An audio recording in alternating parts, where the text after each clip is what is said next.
안녕하세요, 여러분. 톡 10분 성경 영상을 봐주셔서 감사드립니다. 10분 동안 제가 매번 짧지만 아주 재미나게 여러분들에게 평신도의 언어로 아주 쉬운 언어로 제 나름대로 성경에 대한 재미있는 이야기들을 들려드리고자 합니다.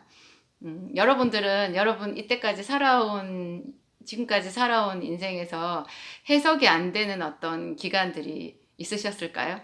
왜 도대체 내가 이런 지점에 있는지, 이 일을 겪어야 하는지, 또 혹시 그것이 과거뿐만 아니라 지금 현재 여러분의 상황에 대해서도 해석하지 못하고 이제 의문을 달고 있는 그런 부분들이 있을 수가 있어요. 근데 어떤 사람이 그런 말씀을 하시잖아요. 너무 억지로 해석하려고 하지 말아라. 왜냐하면 우리가 살고 있는 지금 현재 시점, 어떤 과거의 어떤 시점이라도 그것은 큰 그림의 작은 모자이크와 같다라는 거죠. 작은 부분. 그러니까 우리가 인생을 쭉 살아가다 보면 그 그림이 완성되는 거예요. 특별히 이제 지금 이 성경 이야기에 대해서 관심이 있어서 이 채널을 열어보신 지금 여러분들은 아마도 하나님을 사랑하시고 하나님에 대해서 천지를 지으신 하나님에 대해서 알고자 하는 그런 선한 마음을 가지신 분들일 텐데, 그런 분들에게라면 더더군다나 하나님께서 천지를 지으신 하나님께서 선하신 뜻을 이루어 가고 있는 과정에 계실 테니까 더 끝까지 있어 봐야지 지금 현재 시점을 해석을 할 수 있겠죠. 그러니까 먼 미래가 되었을 때 그때 시점과 지금 현재의 시점을 연결시키면 그 해석되지 않았던 많은 부분들이 해석된다고 해요. 저는 그 성경에서 특별히 그 다니엘서 8장에 나와 있는 그 다니엘 선지자가 본 그 환상 있잖아요. 거기에 보면 그 을레강변에서 다니엘이 환상을 보았다고 되어 있는데, 처음에 그 두 뿔 가진 순양을 보거든요. 뿔이 두 개인 순양이 이제 나타나는데 그 뿔이 양쪽이 길이가 다르대요. 근데 나중에 난 뿔이 훨씬 길대요. 그것이 뒤에 해석에 보면 그 당시에 메데 바사, 그러니까 우리가 역사책에서 알고 있는 페르시아를 말하는데, 메디아와 페르시아, 성경에는 메데와 바사라고 나오죠. 메데와 바사 제국을 예표하는 것이 그 순양이에요. 근데 이제 그 나중에 나온 뿔이 더 길었더라 하는 것은 처음에 메디아고 나중에 페르시아. 그래서 페르시아가 우리한테는 훨씬 더 친숙한 이름이잖아요. 이제 그 제국을 표현하는 건데, 그 순양이 위용을 과시하면서 그 강변에서 자기가 가장 강자로서 다 짓밟아버리고 잘난 체하고 막 이렇게 하고 있었는데, 갑자기 서쪽에서 다니엘이 보고 있는데 서쪽 지경에서 가운데 현저한 뿔이 있는 순염소 한 마리가 돌진해 오기 시작하는 거예요. 근데 서쪽에서 오는데 그 발이 땅에 닿지 않을 정도로 어마어마하게 빠르고 좌우로 우로 그냥 헤집고 다니면서 다 쓸고 다니면서 무서운 기세로 이쪽으로 오는 거예요. 그래가지고 진작에 강변에 있었던 그 처음부터 있었던 순양을 짓밟아 버리죠. 그런데 그 순염소가 순양을 짓밟는데 아무도 그것을 방해할 자도 없고, 그 순염소가 완전히 그 순양을 이겨가지고 이제 그 다음에 그 전체 지경을 다 이제 제압해 버리는 그런 장면을 다니엘이 환상으로 보거든요. 그런데 그것은 그 당시 다니엘 때로부터 그 몇백 년 뒤에 있을 메디아와 페르시아 제국, 그 다음에 제가 아까 말씀드렸던 그 헬라 제국의 알렉산더 왕에 대한 예언이었어요, 그것이. 근데 저는 그 하나님 나라의 관점에서 보았을 때 다니엘서를 보면 사실 좀 슬플 때가 있거든요.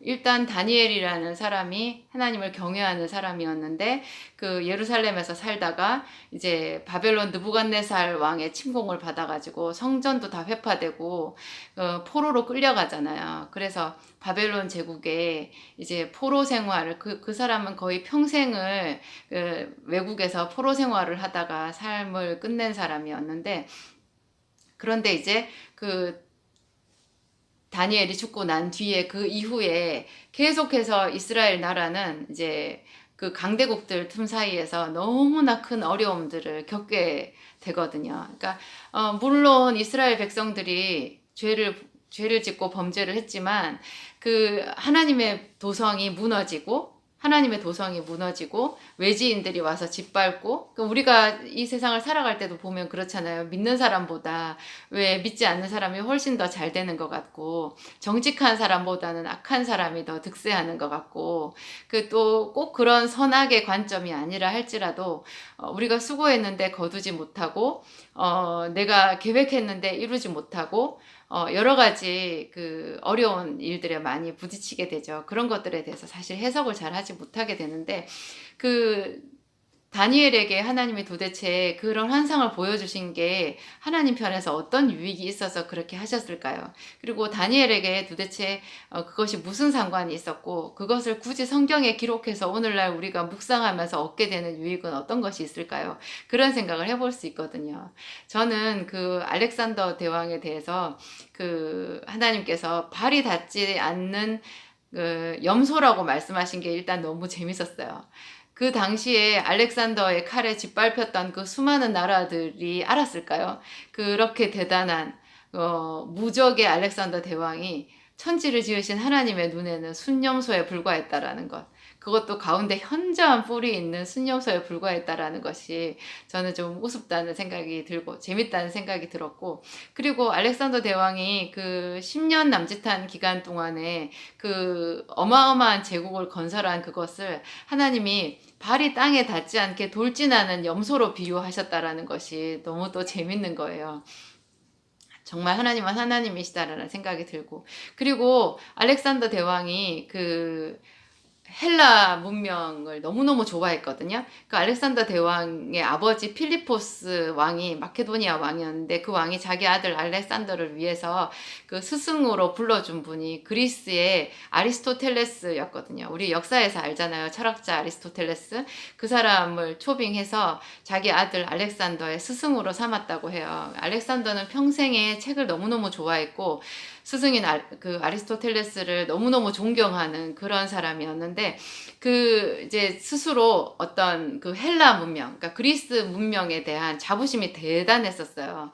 그래서 그 알렉산더 대왕은 그 그리스 문명, 헬라 문명으로 전 세계를 이렇게 통일하고자 하는 그런 마음을 가지고 있었는데, 그 사람이 그 문명을 가지고 에게해를 넘어서 지금의 터키 지역으로 넘어와서 이렇게 나중에 거의 인도 가까이까지도 가게 되는데, 그게 이제 결국 그 사람이 가지고 온 그 헬라 문명과 이제 동쪽에 있는 오리엔탈 문명이 합쳐져서 이게 이제 헬레니즘 문화 이런 것들을, 동서양의 문명을 이 사람이 이제 그 교류하게 만드는 그런 역할을 하게 되거든요. 그래서 알렉산더 왕이 얼마나 책을 좋아했던지, 그 사람이 이집트에 가서 이집트를 정복하고는 자기 이름을 딴 알렉산드리아라고 하는 도시를 만들고 거기에 도서관을 세웠다라는 얘기가 유명하잖아요. 그래서 신약 성경 그 사도행전에 보면 알렉산드리아에서 난 그 아볼로라는 사람 이름이 나와요. 그게 이제 그거보다 훨씬 더 이전에 신구약 중간기에 그 알렉산더 대왕이 세운 바로 그 이집트의 도시를 이제 말하는 것이거든요. 그러니까 하나님께서 하나님의 백성 이외에 이스라엘 안에서만 역사하시다가 이스라엘 나라 밖에 마케도니아 헬라 제국까지 동원하셔서 그 모든 지경을 통일하시고, 그 바람에 이스라엘 민족들은 또 그 강대국의 틈바구니에서 고통을 당하고 지배를 받고 힘들어하는 그런 고난의 시절을 보내기도 하지만, 위태로운 시절들을 보내기도 하지만, 그 모든 것이 하나님의 큰 그림 안에서는 길을 만드는 거였다는 거죠. 그러니까 하나님이 이스라엘 안에 머물러 계시지 않고 이스라엘 안에만 국한되지 않으시고, 오늘날 이 대한민국에 있는 저한테까지, 여러분한테까지 복음을 전하시기 위하여서 알렉산더 대왕을 길닦기로 사용하셨다라는 거죠. 그 알렉산더 대왕의 길닦기를 그 이어서 한 나라가 로마잖아요. 모든 길은 로마로 통한다라는 말이 있어요. 그 이제 로마는 어디를 가나 유럽에 가보면 그 로마 제국이 옛날에 있었던 그곳은 다 이렇게 길이 있잖아요. 길이 그 옛날에 돌로 깐 그 길이 어마어마하게 정교하게 지금까지도 남아 있는데 그 길이 사실은 그 제국의 길이었고 파괴의 길이었고 정복의 길이었다라는 생각이 들기도 하지만 역사적으로는 그렇게 말을 하지만 예수를 믿고 성경을 보는 우리 입장에서 보면 하나님의 역사였다라는 거죠. 예수 그리스도의 복음이 전 세계로 퍼지게 하기 위하여서 하나님이 로마 제국을 사용해서 길을 닦았더라 하는 그런 거예요. 그래서 제가 제 인생에도 여러분 인생에도 또 수많은 우리의 물음표에도 하나님이 그런 식으로 후에 답을 주지 않으실까 그런 생각을 했습니다. 이것이 어떤 것을 위한 길닦기인가? 예수 그리스도의 복음이 내 안에 더 깊이 뿌리내리기 위한 길닦기가 아닌가? 그동안 내가 흘렸던 눈물, 내가 아파했던 시간들, 잠 못 이루고 힘들어했던 그런 모든 시간들이 하나님 나라를 위한 길닦기가 아니었을까 그런 생각을 해봤습니다. 여러분 다음 시간에는 또 다른 재미있는 이야기, 이제 성경의 어떤 구절들도 뽑아서 여러분들과 함께 이야기 나눠보도록 하겠습니다. 감사합니다.